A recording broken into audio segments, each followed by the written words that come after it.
All right, Simone, thank you. As promised by President Trump, some immigration and customs agents are helping TSA workers screen passengers at several airports today.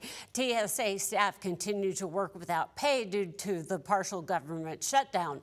This weekend, TSA callouts reached the highest level since the shutdown began, leaving travelers in some very long lines. Skylar Henry reports from Atlanta.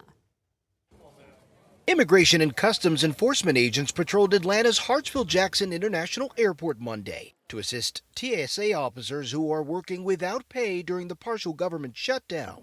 These officers are well trained in security and they're well trained in identification. On Saturday alone, more than 11.5% of all TSA officers called out of work nationwide, the most since the shutdown began. The frustration is palpable at airports across the country. How long have you been in line? A long time. At Atlanta's Hartsfield-Jackson International Airport, the nation's busiest hub, Anybody want a water? staff handed out water to weary travelers over the weekend who have been advised to arrive 4 hours before their scheduled departure time. Julie Curtis and her husband did just that and were still forced to rebook after missing their flight.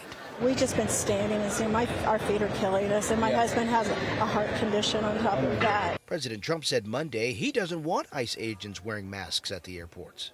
I didn't think it was an appropriate look for an airport. I think it's a very appropriate look when they're out on the street. The tactics of immigration enforcement have been at the center of the partial government shutdown on Capitol Hill. That's left the Department of Homeland Security without much of its funding and meant work with deferred pay for more than 50,000 TSA officers. Now keep in mind, ICE officers are being paid during the shutdown, unlike TSA officers. The president of the union that represents TSA officers slammed the idea of ICE at the airports, saying that TSA needs to be paid, not replaced by those who are untrained, armed, and proven, what he says, to show how dangerous they can be. Skylar Henry, CBS News, Atlanta.